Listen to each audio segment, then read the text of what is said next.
Kamusta mga bata? Ako nga pala ang inyong musikero kwentistan, si Kuya James. At ngayong araw na ito, meron akong kwentong inihanda para sa inyo.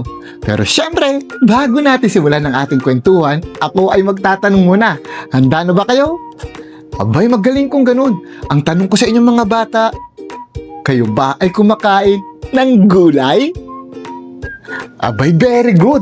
Pero isa pang tanong ko mga bata, papaano na lang kaya kung halimbawa, ang gulay na kinakain natin ay hindi na sariwa at mukhang nabubulok pa. Kakainin pa rin ba natin ito? Tamang-tama, may kinalaman yan sa ating kwento. Kaya ano pang hinihintay nyo? Tara, simulan na natin ang kwento. Ang pamagat ng ating kwento ay Ang Kuneho at Uod. Ito ay kwento at guhit ni Sinsinat at hatid sa atin ng Let's Read ng The Asia Foundation. Isang umaga, nagpunta ang isang puting kuneho sa hardin upang kumain ng mga gulay. Wow! Ang lalaki at ang biberde ng mga gulay! Siguro ay masasarap sila! Sabi niya sa kanyang sarili. Ngunit nang bubunutin ng kuneho ang isang gulay mula sa lupa, nakita niyang may nakadikit na bulate sa ugat nito. Anong ginagawa mo dito? Bulalas niya. Ang dumi mo! Sisirain mo ang mga masasarap kong gulay! Umalis ka! Sinubukang umalis ng bulate. Ngunit, hindi sapat ang kanyang bilis para sa kuneho. Habang naiinip, kumuha ng patpat ang kuneho at tinusok niya ito sa bulate. Umalis ka! Sambit niyang muli. Nang wala na ang uod, masayang kumain ang kuneho. Nang sumunod na araw, bulok at kulubot ang mga gulay. Anong nangyari? Pagtataka niya, mukhang hindi na sila masarap kainin at kahit na gutom ako. Pumuntang lumulundag ang kuneho sa kabilang hardin. Madami siyang nakitang mga sariwang gulay doon. Malalaki at sariwa ang mga gulay. Sabi niya sa kanyang sarili, ang sasarap nila! Ngunit, nandun muli ang bulate. Ha? Ikaw na naman!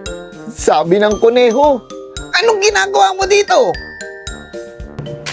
Ginagawa kong sariwa at masusustansya ang mga gulay na ito. Sabi ng bulate. Naisip ng kuneho ang mga bulok at kulubot na gulay sa kabilang bukid. Ginagawa mo rin bang sariwa ang mga gulay ko? Tama, sagot ng bulate. Tinutulungan kita, pero binastos mo kung tinaboy. Ang sama mo! Bumalik ang bulate sa ilalim ng lupa. Pinagsisihan ng kuneho ang ginawa niya sa bulate. Hinintay niya ang bulate na muling magpakita. Sa wakas, sumilip ang ulo ng bulate mula sa lupa. Hindi ko kayang magbilad sa araw ng matagal. Masyadong mainit. Mas malamig sa ilalim. Masaya ang kuneho na makitang muli ang bulate. Bibigyan kita ng lilim mula araw. Gutom ang kuneho at kumakalam ang tiyan nito. Nagtinginan sila at tumawa. Muling naging sariwa at kagana-gana ang mga gulay sa hardin at bukid. At mula noon, naging matalik na magkaibigan sila kuneho at si Uod. At diyan nagtatapos ang ating kwentuhan ngayong araw na ito.